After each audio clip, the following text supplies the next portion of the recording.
안녕하세요. 제목에서 보셨다시피 오늘 SBS 다큐에 들어갈 되게 짧은 영상을 촬영하러 가려고 하는데, 기왕 촬영하는 김에 제 유튜브 영상도 같이 찍으려고 하거든요. 그래서 디지털 노마드에 대해서 제가 자세하게 이야기는 해본 적이 없어가지고 오늘 영상에서 한번 디지털 노마드로서 베를린에서 어떻게 생활하는지, 그리고 베를린뿐만 아니라 디지털 노마드로서 일하면서 생활할 수 있는 도시들은 어디가 있는지 이야기를 해보려고 합니다.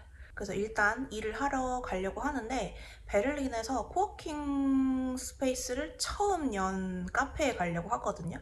의미가 있을 것 같아가지고 오늘은 거기 가서 잠깐 일을 해보려고요.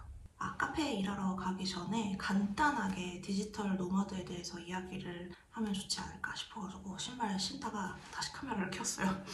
디지털 노마드라는 게 이제 노마드가 유목민이라는 뜻이거든요. 그래서 온라인, 그러니까 디지털 세계에서 일을 하면서 여기저기 돌아다니면서 일할 수 있는 그런 사람들을 디지털 노마드라고 부른다고 하더라고요. 그래서 가장 중요한 전자기기, 컴퓨터만 있으면 어디에서든 일을 할 수가 있어요. 디지털 노마드분들의 경우 일하는 장소에 제약이 없다 보니까 저처럼 해외에 나와서 일을 하고 싶어 하시는 분들도 꽤 계시더라고요. 그래서 관광 비자로 여러 나라를 돌아다니면서 일을 할 수도 있고, 혹은 좀 장기적으로 지내고 싶다 하시면 포르투갈이랑 제가 알기로 스페인에 이번에 새로 디지털 노마드 비자가 나왔어요. 그리고 베를린에는 이름은 디지털 노마드 비자는 아니지만 프리랜스 비자라고 해가지고 지금 제가 가지고 있는 비자고요. 이 비자로 베를린에서 최소 1년, 최대 3년 이렇게 일을 할 수 있고, 물론 연장도 가능하고요. 그래서 이 프리랜서 비자에 관련해서도 궁금해 하시는 분들이 꽤 계셔가지고 제가 곧 자세하게 영상으로 만들어 보려고 해요. 그래서 혹시 궁금한 점 있으시면 댓글로 달아주세요. 개인적으로 베를린이 디지털 노마드 분들에게 되게 좋은 도시라고 생각을 하는 게, 보통 유럽에서 카페라는 곳이 이제 차 마시고 간단하게 음식 먹고 이런 곳이에요. 근데 제가 이제 아는 도시는 런던과 베를린밖에 없기 때문에 이 두 도시를 예를 들어서 이야기를 하자면, 런던과 베를린 같은 경우에는 노트북을 가지고 카페에 가서 일하는 문화가 되게 일반적이에요. 물론 어떤 카페에서는 노트북 이 자리에서는 하지 마세요라는 편말이 붙어 있기도 해요. 근데 제가 최근에 파리에 다녀왔잖아요. 진짜 파리에는 카페가 다 이제 차 드시고 빵 드시고 이런 분위기고, 일을 할 수 있는 카페는 그렇게 많지 않았던 것 같아요. 그래서 아직 파리는 그런 코워킹 카페 느낌은 좀 아닌 것 같고, 대신에 베를린 같은 경우에는 그게 정말 보편화되어 있기 때문에 디지털 노마드 분들의 경우 정말 편하게 일하실 수 있을 거예요. 그리고 코워킹 스페이스도 정말 많아요. 그냥 일반 카페뿐만 아니라 내가 월별 금액을 내고 쓸 수 있는 코워킹 스페이스들이 정말 많고, 어플로 찾아서 그냥 하루 일하고 이렇게 할 수가 있어가지고 개인적으로 느끼기에 베를린이 정말 그런 거에 있어서는 되게 편하게 생활을 할 수 있는 것 같아요. 대신에 런던도 그렇지만 런던은 물가가 정말 비싸거든요. 저는 개인적으로 베를린에서 이렇게 디지털 노마드로 생활하는 거에 있어서 되게 만족 중입니다.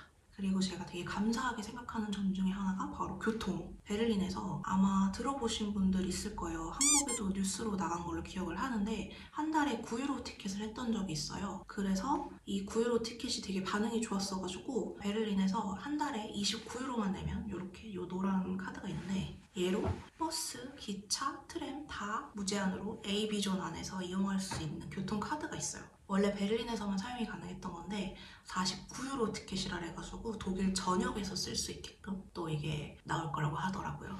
그래서 이런 교통권만 봐도 되게 사람들을 위해 주는 정책 같은 걸 많이 하기 때문에 만족도가 되게 높은 편이에요.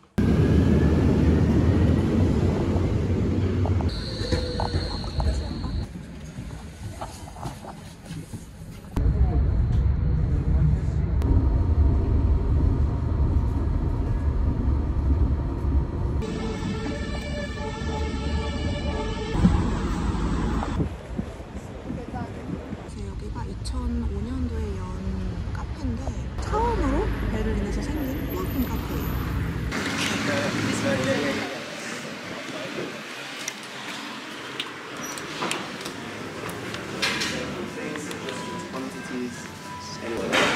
원래 위에 앉으려면 돈 냈어야 됐는데 3월부터 바뀌었다 그러더라고. 그래서 위에 가서 일하려고. 자리가 제발 있어라. 자리 없을 것 같아.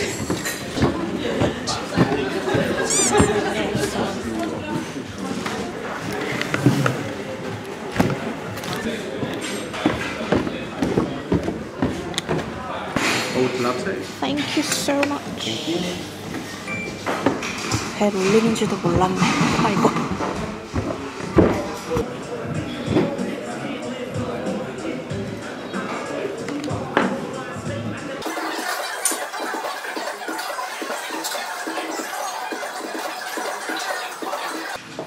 이 꽃병 되게 귀여운 거 있어요.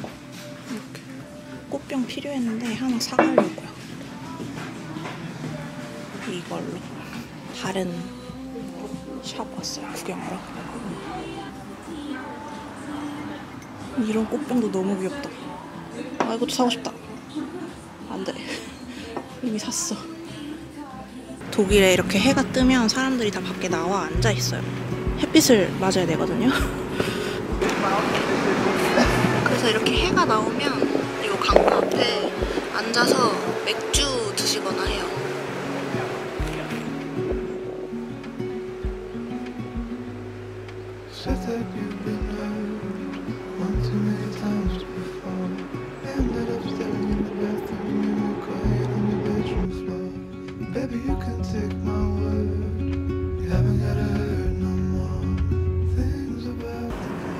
여기 강 이름이 슈프레강인데 슈프레강 보면서 해 떴을 때는 그냥 물멍 때리는 것도 되게 좋아해요.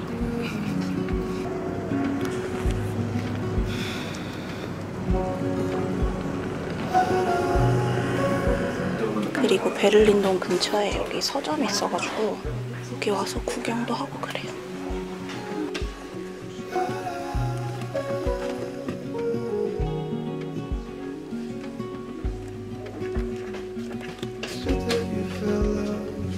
오늘 일이 좀 일찍 끝나서 여러분이랑 미니 관광을 하러 가려고요.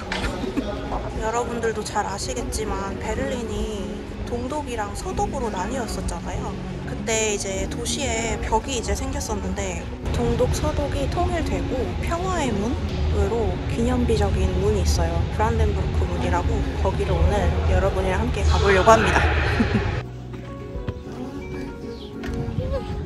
왔습니다. 아이고, 아직 시간이 애매한데도 사람들 되게 많네. 이 브란덴부르크 문이 동독이 세운 8개의 검문소 중 하나이자 중심이었어요. 그리고 1989년에 베를린 장벽이 무너지면서 통일이 됐고, 이 금단의 문이었던 브란덴부르크 문이 드디어 이제 평화의 문이 된 거죠. 전에는 몰랐는데 이게 진짜 독일에 있어서 정말 상징적인 그런 장소인 것 같아요.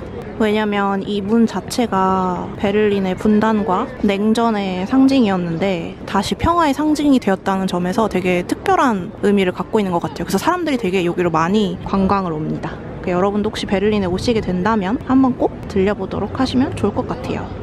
제가 인터넷에 검색을 해보니까 독일 연방문화부 장관인 모니카 고고처스 교수님께서 이렇게 말씀을 하셨더라고요. 이 브란덴부르크 문이 바로 국가기념비다. 이에 견줄 만한 것은 없다. 그래서 이 브란덴부르크 문은 독일뿐만 아니라 국제적으로 자유와 통일을 기리는 기념비라고 하네요.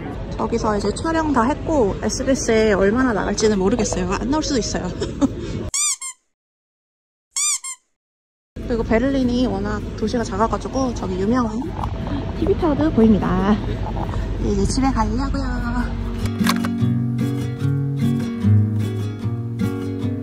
If I show up, will you show me and tell? If I